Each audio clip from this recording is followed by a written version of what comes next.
Hey, BassGeek here, and today I'm going to show you everything you need to know to get started Damiki rig fishing.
Oh my God. Whoa! Holy.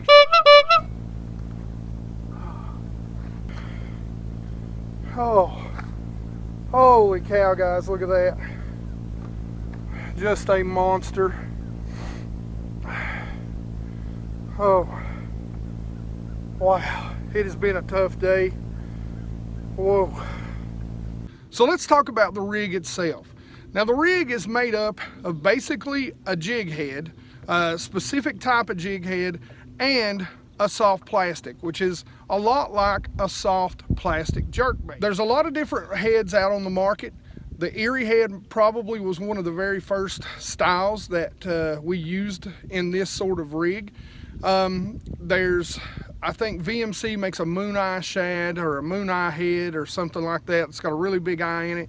The rig that I prefer, the head that I prefer, is by Ledge Head Lures. It's called the drop head. Now this particular head has a keel a lot like their swim bait heads, but if you'll notice, most of the weight actually is under the bottom of this head. And the reason that is because as you drop, the deeper you get and the pressure builds on that soft plastic becomes more and more buoyant. So it wants to start floating up. The tail and the plastic side wants to start kicking up and going nose down or jig head down. This actually prevents that. So once you get it down to 45, 55, 65 feet deep, this is going to set dead even horizontally, and that's what I like. Now the other thing that I like about this, look at those big beautiful red eyes. I think those red eyes get you a lot more bites, and I've heard several other people say the same thing. The two weights that I prefer are a 3/8 ounce head and a 1/2 ounce head. I prefer the 1/2 ounce when I've got even just the slightest bit of chop on the water or I'm fishing over 35 feet deep. So let's talk about the bait. Now you can use everything from a fluke junior that you cut to any sort of soft plastic. You want it to be about 3 inches long. I've seen people on bigger ones cut down 2.8 Kitex, maybe cut the tail off. But the soft plastic that I prefer is the Dimiki armor shad, the bait where the rig derives its name from. Now I'm going to give you 2 colors to start with. A great color on maybe a little stained water or a cloudy day is going to be this. This is the white silver flake. Now it's a kind of a pearl white and it's got some great silver flash in it, just a little bit of flake to give it a little extra flash. A little stained water, a little cloudy day, a little chop on the water, or a combination of all 3 of those, and this is going to be your hot bait. Now, the bait that you guys seen me catch most of those bass on in one of my last videos was this particular color here.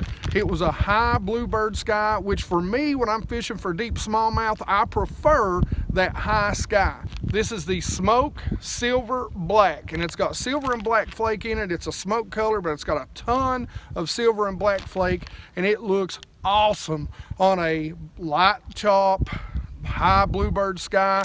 This thing will really produce. I mean, they don't hesitate to bite this bait. So when you put it together, this is what it's going to look like. And the great thing again about the kill is that bait is going to set straight up. That's what I like about Ledgehead. He's really put most of his weight out here on the end, and as that bait drops to the depths, it's not going to set like that. It's going to set perfectly horizontally, and that's going to drive those smallmouth absolutely crazy. Let's talk about the rod and reel setup I use for my Damiki rig. Now this is a finesse technique, but it's not really a finesse bait. It's more of a finesse bait in the sense that you're dropping it straight down and you're holding it perfectly still. You're not imparting action on it 90% of the time. That being said, you're not going to want a rod with a limp noodle. Remember, you are using a 3/8 to a 1/2 ounce weight. The rod that I prefer is a 7-foot medium action rod with a fast tip. As far as the reel goes, I prefer something in the 2000 to 2500 series. Seems like the line comes off a little better, a little smoother with that. You're going to want something that's got a good drag system, and I prefer something at least in the low 6s when it comes to speed, because a lot of times those fish will make a run up, and it's key not to give them slack as they dart toward the surface. So I use 6-pound test fluorocarbon, and I have that. I don't use a liter. A lot of guys will use a liter, 8-10. Me, I want a cast worth of fluorocarbon. I really don't want to get to my braid. Now, the braid that I actually use on all of my spinning reels is Bass Pro Shops, the high vis yellow. I'm telling you, I started using this just last year, and I've been amazed at how smooth this braid is, especially on this.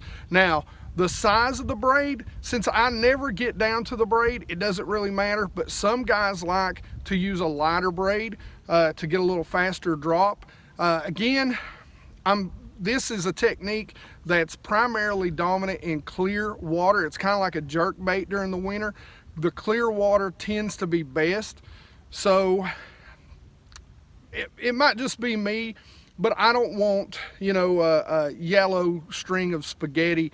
As the bass are feeding up anyway, they're looking up, and I don't want a big long yellow line chasing down my bait and kind of making the fish look at it and maybe spooking them up. So I like to keep at least a cast worth. So, you know, we'll say anywhere from 30 to 50 feet of fluorocarbon on my reel. So there's several different presentations that you can do, and the drop and stop is probably the most common. So when you see those fish down there, all you're going to do is you're going to drop your rod tip, you're going to drop your bait into the water, and you're going to stop it what you think might be a foot or less right at or above that fish's level, and you're just going to hold it still. You're going to let your line spool off nice and easy. You can see how I'm kind of holding my finger on it, controlling that drop, keeping myself under control. Now, I'm going to let it drop down to the fish,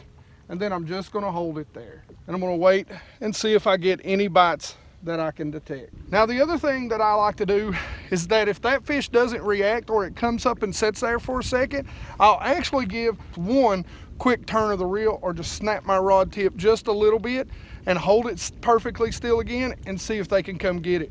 A lot of times, just that little bit of change, that quick pop as that bait's running away, they'll come up and hit it. And you'll see that in several of the videos where I've caught these fish before. So another presentation that I use, I call it the blow by.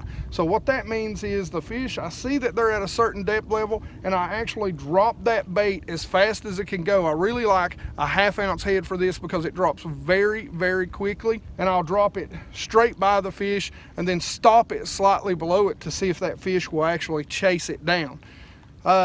Sometimes when they chase it down, I'll give it a quick snap to get it up to them. As it comes up to them, it hits. So the drop, stop, hop kind of presentation. But, you know, you could try anything. You know, if you're not getting bites, 90% of the time, the drop and stop is going to be your go-to. You're going to drop it, you're going to stop it, and you're going to let it sit there. The drop hop seems to be number 2 on the list. So those 2 retrieves should get you bit. So let's look at the sonar.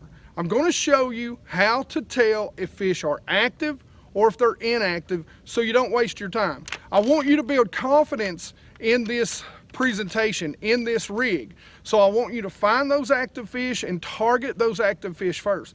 If you can't find any active fish, go to doing something else that day. Pick up the Damiki rig on a later day. I want you to build confidence in this and learn how to do it. So what do active fish look like? They're going to look like spaghetti. They're going to be up off the bottom. It's going to be lines that are just crisscrossing each other, coming up off the bottom. They're chasing, they're moving, they're really, really active. Even if there's not bait fish over top of them and they're not chasing right now, they're actually up off the bottom and they're coming up and going down. They are schooling. They are moving around rapidly, and that shows on the sonar. Now, when bass are inactive on the sonar, I've seen a lot of times where people think maybe it's a log laying down there, but it's actually the fish. They are laying belly on the bottom. They are grouped up.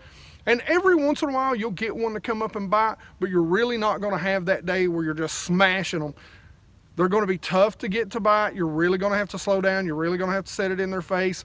And don't spend a lot of time, because sometimes they're just not going to feed at that point. Move on and see if you can find that spaghetti. The last thing about the sonar, when you're seeing these bass on them, it seems like the two ways that I catch them most often are going to be those big mega schools when there's just a bunch of them and they're really active, or that one-off fish. So this time of year, even if I'm fishing something else, I'll kind of keep a Damiki rig with me. And if I go right over top of a fish, I'll just pick it up. It's a one fish, just one fish sitting down there.